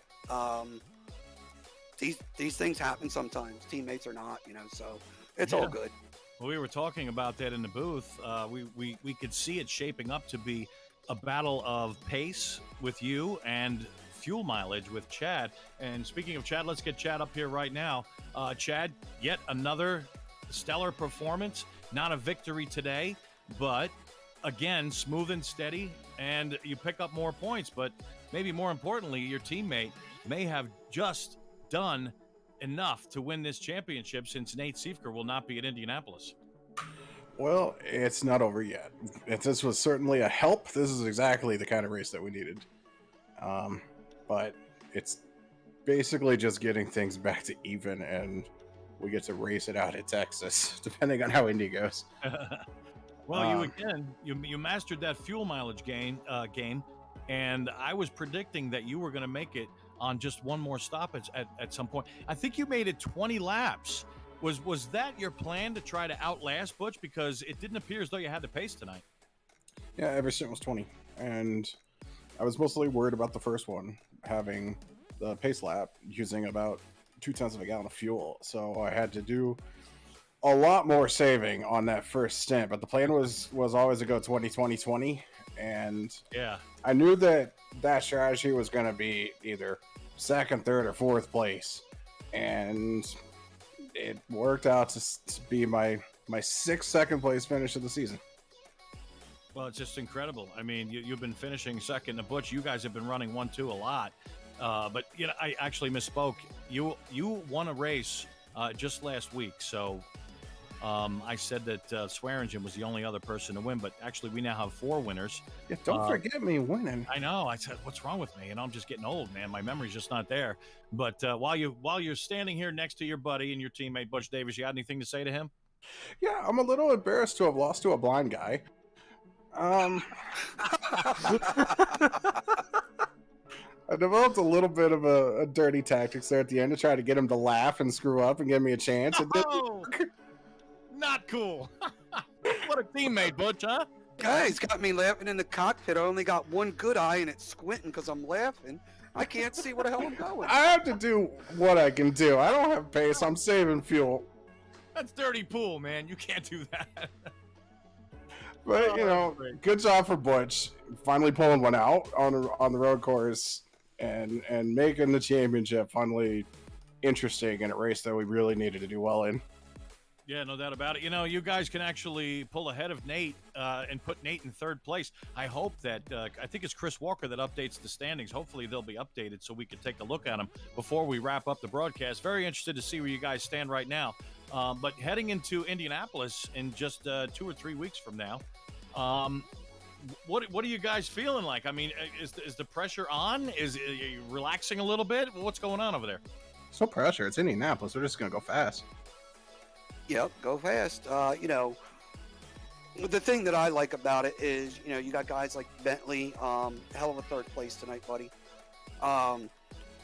He's coming on strong. And I know guys like Hollingsworth and Samard will be strong. So, we get to the Indy O, and that always seems to kind of bring out the best in a lot of these guys.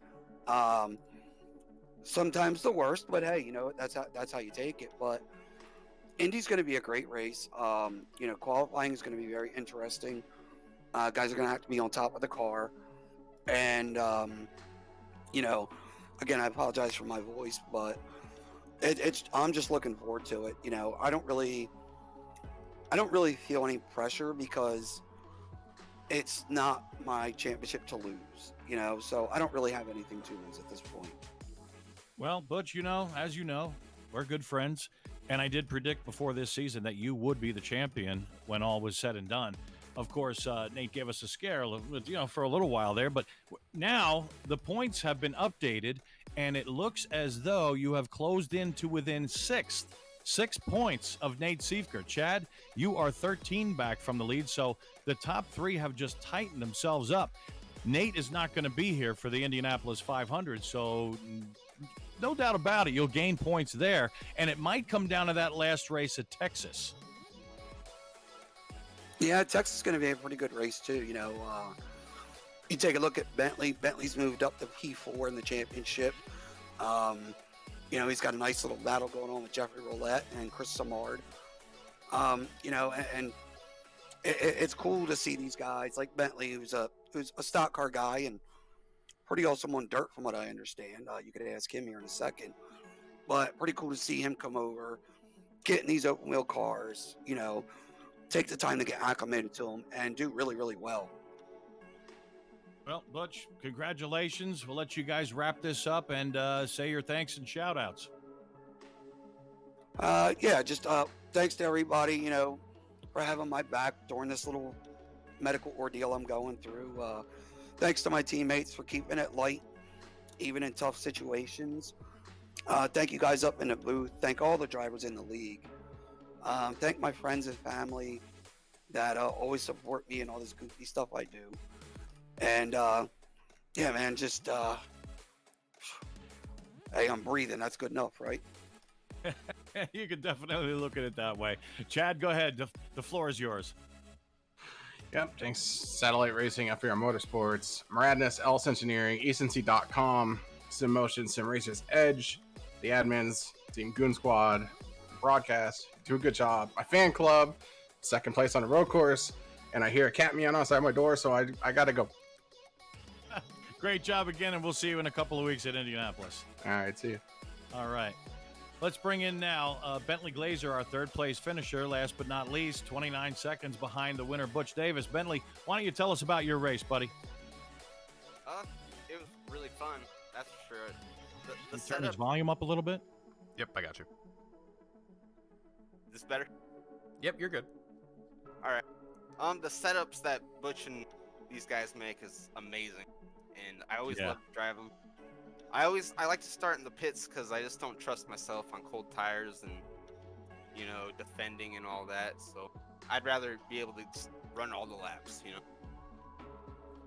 Yeah, well, you know, you started in 11th place and you moved up 8 spots. You ended up being the biggest mover in the field. A couple of guys, Brubpatcher and Crumrye, moved up 7, but you started 11th and finished 3rd. That's 8 spots.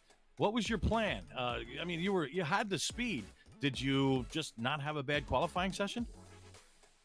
Well, I qualified 5th, but I just, you know, decided to start in the pits because I don't trust myself going to turn 1. I'm gonna take someone out. So there's that, and then I just used all my push passes coming out onto the oval there at the beginning. So I was out of push passes pretty like about halfway through the race. That was all right. Well, you definitely had a good day. It's a podium finish despite starting well down the field. Got to say, great job to you. Congratulations, and let's give you the floor. Give your thanks and shout-outs, buddy.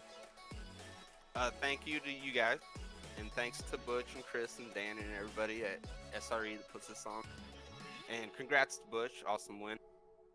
And then thanks to all my teammates at OGR, and I'm just proud to have the Purple Hearts home paint job on to hopefully get them some TV time. And yeah, that's about it. All right, Bentley. Well, congratulations, and we'll see you at the Indianapolis 500. Yeah, thank you. All right. Mason, what do you think about today's race? It was everything we were hoping and then some. I couldn't agree with you more there, Rick. I mean, this was just it was a barn burner from start to finish. I mean, at the start, it definitely seemed like we were going to see some pretty stiff competition between Butch Davis and Nate Siefker. But obviously that changed rather quickly, and it turned into the Butch Davis show.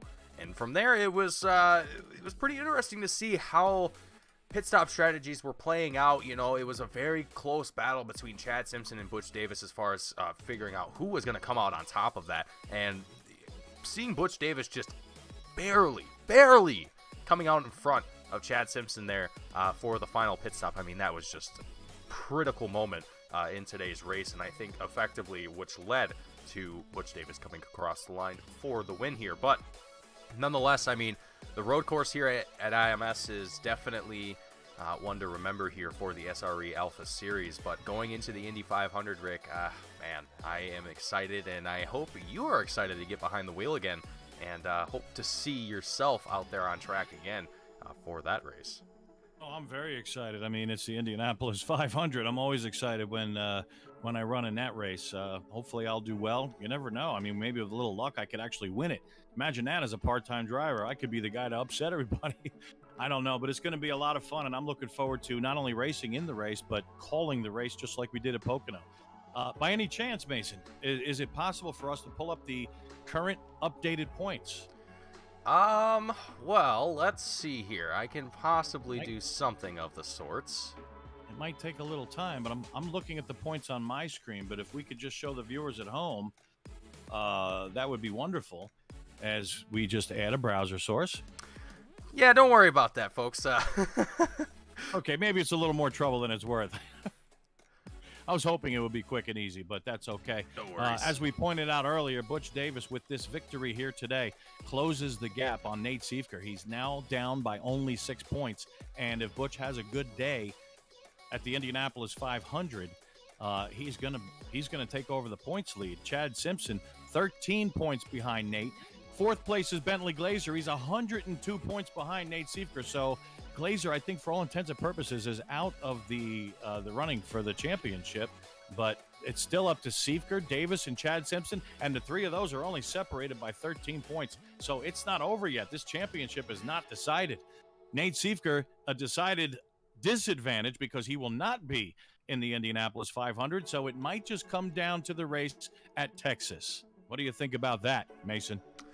Yeah, I think that is going to be absolutely critical here in this championship standings. Currently looking at it right now, you said it yourself during driver interviews. 6 points separates Nate Siefker and Butch Davis. And after all these races, that 6 points. You know, and it's kind of reminding me of last year's battle for the championship for the Formula One. World Championship, right? Max Verstappen and Lewis Hamilton. That was a very, very close ending there, and it's starting to feel a little bit similar here. And going into the Indy 500, knowing that Siefker not going to attend the virtual race, what is going to be attending the real life one, which I respect that. I mean, who wouldn't want to be there for that? Just between you and me, I'm glad Verstappen got it. You know what? Not to alienate any Hamilton fans out there, but I just love Max. I love Mad Max. I'm sure there are some people watching this back over at TGS that would disagree with me, but Rick, I have to agree with you. Anyway, I think... Why don't you take us home, Mason? I got nothing written. I got here late. That's no problem, Rick. I can write us off here. Folks, I hope you all have enjoyed tonight's coverage of the 16th Georgetown Grand Prix here at Indianapolis Motor Speedway for the Sim Racer's Edge IR-18 Alpha Series presented by ecency.com. My name is Mason Heimbaugh. Joined alongside me is Rick Ravon. We hope that you enjoyed tonight's action, and we hope to see you May 26th for the Indianapolis 500 right here on Team Good Squad. Same time, same place. Folks, thank you all for watching, and if you enjoyed the action here today, hit that like button, subscribe if you haven't already. Stay tuned. Tell a friend. Tell a friend. Absolutely. Share it with your friends, all your family members, anyone that enjoys motorsports as much as you do and as we do. I'm sure they would enjoy the action here today. But thank you all for watching once again. For Mason Heimbaugh, myself, and Rick Ravon, we are going to be sending it off here tonight, and we will see you all next time for the Indianapolis 500. Thank you all for watching, and we will see you all May 26th.